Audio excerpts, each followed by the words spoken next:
How y'all doing? So, as y'all know, I am a educator. I'm a black male educator. First off, I want to say shout out to all my brothers and sisters in the old classroom. Your work that you do with the children is very, very appreciated. I love y'all and I want y'all to keep going strong. So the other day, my homeboy asked me, man, why aren't there more black male educators in the school system? And I got thinking, like, dang, bro, why aren't there? I know me personally, I only had two male teachers from high school. Excuse me, from elementary school to high school. One of them was African American, and the other one was another race. I was just like, dang, that is crazy. Like, I only had one black male teacher. It's from elementary school to high school. And I know me now, I'm an educator myself, and I know that being a black male educator, it takes a lot of work, people. It takes a lot of work because you are somebody's father figure. You know, their dad might not be in the house, but they look at you as their father. So, you gotta take upon that role as a father figure to that child. Man, so you might be their uncle. For real. Whatever they call you, man. Just be glad that they gravitate towards you. And I know me, myself, and I try my best to be the best male role model I can possibly be to my students, whether it's male or female, because they need to see a strong male figure regardless of their gender. And I try to dress up in suits every time I can, or dress business casual every time I can, because I know where I'm from, it's not that many black males doing positive things, and it's not that many black educators that are men as well. So if you're a black man educator, or you thinking about becoming a black man educator, definitely jump into it. But I'm gonna just tell you a little bit about me. So God, first of all, God told me to be a teacher. I ran from it ever since I was in college. Because when I was in college, everybody was saying, "Oh, you need to become a teacher. You need to become a teacher." And I was like, "Nah, I'm good. I'm good. I don't think that's for me." And long story short, I graduated from college and I was like, man, I can't find a job. I ended up becoming a substitute teacher. Because at the time, my little brother, he was in a senior in high school and he was doing work-based learning. And he was like, man, the school I work at has a substitute shortage. They need subs. So he said, apply. I applied, I got in. And when I got into the substitute role, I'm still not want to become a teacher. At this point, I want to go to law school.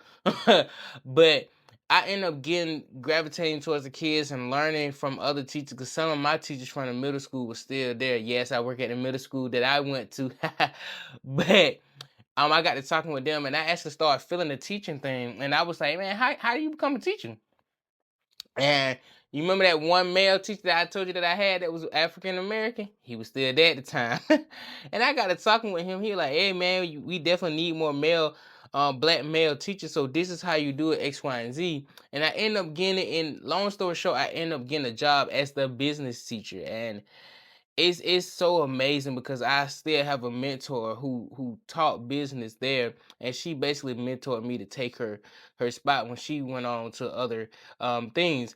And it's just like being a black male teacher. I'm so appreciative of my job. I thank God for my job every day. Yes, sometimes it's tough. Yes, sometimes you got to be a teacher, a counselor, a dad, a uncle. But long story short, those kids gravitate towards me. And I never take that for granted, man, because I could help save somebody's life. Um, and it's about mentoring those kids, because some of those kids come from backgrounds that do not have the best living conditions, man. And I have to keep reminding myself that, you once was in their shoes of going to the school that you're at now. And I could see that some of my students even changed. I even had somebody wear a whole suit. That brother was clean, you hear me? And I had one student dress up as me, because it was dressed as your teacher day or something like that. And one of the children ended up dressing up as me, and I was like, whoa, like I have that big of an impact that somebody want to be like me. They could have been anybody else. They could have been Superman, Spider-Man, anybody else. But they dressed up as me, and I was just shocked. I was like, whoa, that's crazy. And I really started to see how much of an impact I had once those two things happened. I even seen like students who was not on the right track. They start changing once I started talking to them, and I was like, "Hey, you need to do X, Y, and Z because you're not heading down the right path right now." And they changed and they started doing better. They started playing sports. They start asking me, "How do you own your own business?" They start asking me, okay, how can I get better? What can I do to get to where you at? And I was just like, whoa. So I started giving it to him because I never had that person do that until I got to college. And I was like, man, these kids in middle school. So imagine if they learn this now. By the time they get to high school, ooh wee. But they're gonna shut it down.